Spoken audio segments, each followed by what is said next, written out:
Hey guys, how's it going? Michael Troy here, and today we are looking at The Thing, number 1 and 2. So this is The Thing's first solo series from Marvel Comics in 1983, written by John Byrne. John Byrne was writing and drawing, probably inking, writing, penciling, and inking the Fantastic Four, which he did for a number of years. Uh, Very popular, of course. John Byrne is my all-time favorite comic book artist, creator, whatever. Anyone who watches my channel knows that.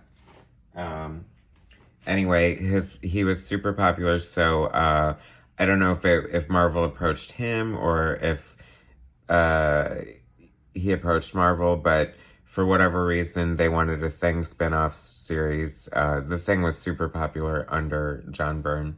And it's funny because I guess The Thing was probably always super popular. I mean, he had to stand out as like one of the favorites of the Fantastic Four under Lee and Kirby for sure. He just has such a strong personality, but he's just like an old softy underneath the ever loving blue eyed thing. And I think John Byrne really just understood his character so much. He's a lot of people define the Thing or say that one of the best FF stories and probably best Thing stories is This Man, This Monster, which I'm not super familiar with, so I'm not going to get into it. But I think based on stories like that and just that the Thing, Ben Grimm, is just like such a great member of the Fantastic Four, clearly John Byrne had a love for him. And for whatever reason, here we are. So this is issue number 1. Even though John Byrne was famous for writing and drawing 2 books a month, I'm thinking this must have been Alpha Flight time, and that's why he's not drawing this as well. But he's still contributing a lot. I mean, this is a great John Byrne cover, as you can see. It's amazing. I want to say maybe it was laid out by Ed Hannigan, I saw recently, who laid out a lot of covers.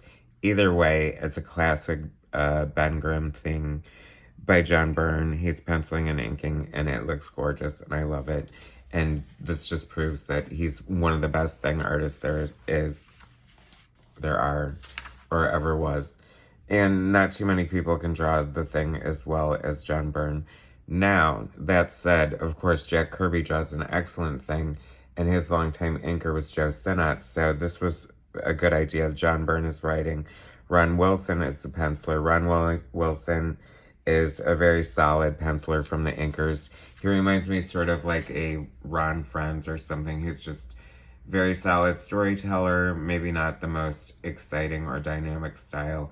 And they toured around with different inkers for him from time to time. And I think Joe Sinnott suits him well because it brings that classic Thing look.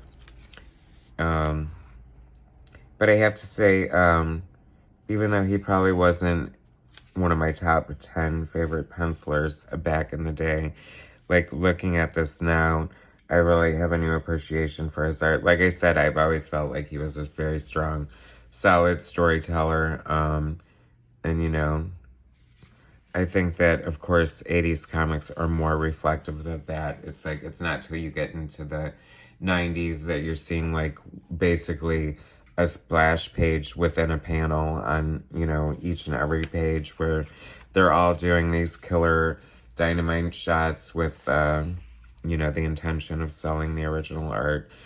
Comic books is a storytelling art form, and the best artists, the ones that you remember the most, these are all stories that were just, so great to me, and I couldn't wait to read them when I was young, and I don't know, just totally roped you in, totally engaging. This is, like, I guess, a young Ben Grimm story with the Yancey Street Gang. I don't know, it's just always so much fun, like all of Ben Grimm's sayings and his Aunt Petunia and all that jazz.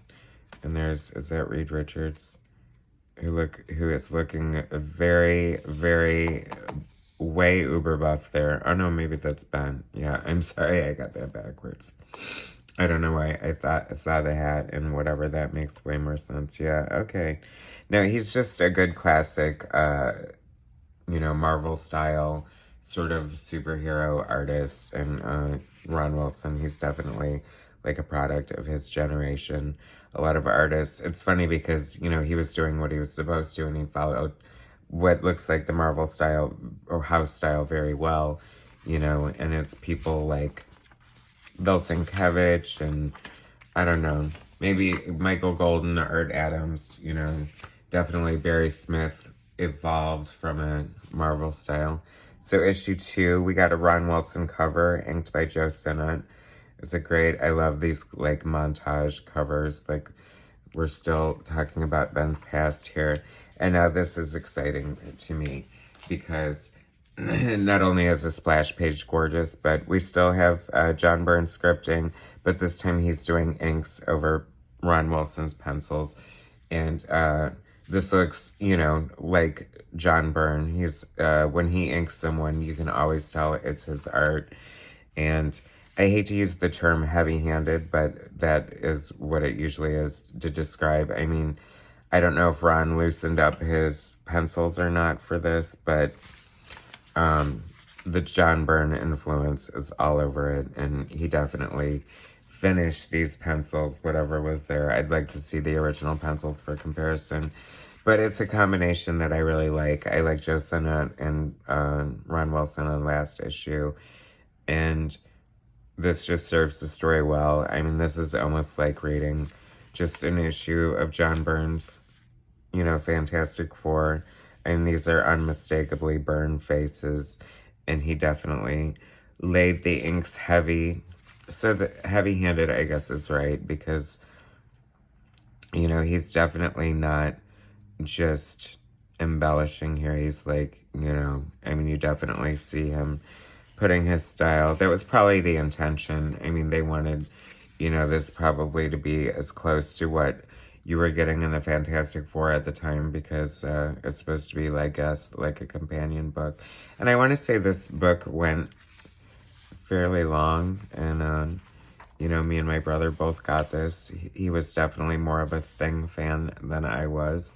And when She-Hulk came along, I was like, fine, have your Thing, I'll take her. And, but anyway, I've just always loved The Thing, and this was such a great series. And like I said, it definitely, this issue is awesome. I love the Baxter Building. I always point that out when it comes up, but I love it. I just love the design. I was watching something that took place in New York. Oh yeah, $1 Million Listing, New York. And there's a property on Baxter Street, and so they called it, like, you know, whatever the number was, Baxter, like, but, and I thought, I wonder, of course, my geekiness immediately went to, because I've never been to New York, I know, whatever, but, I thought, I wonder if that was, you know, where the Baxter Building was, like, if it was a real thing. I don't know, probably not, but maybe it does have something to do with Baxter Street. Please feel free to leave in the comment if you know about geography or about New York and the origins of the Baxter Building. I mean, I always thought it was like a fictional thing. I mean, it makes sense that it would take place on a real street, which would answer a lot of questions just that I had from last night. But cool either way. Anyway, so, like, look how much Byrne's influence is, like, all over these pencils, and this answers my question. It's an advertisement for the forthcoming Alpha Flight, which John Byrne was penciling and inking and writing, in addition to doing Fantastic Four at the same time.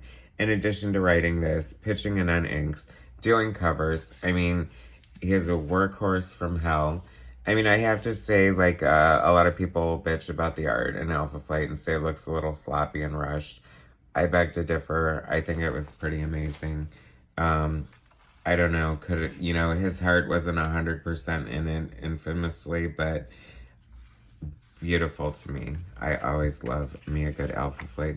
So it's just kind of weird. It was a great time in comics. I mean, not only were they amazing and beautifully drawn and just fun stories with great characters, they were also super affordable at 60 cents. Imagine that.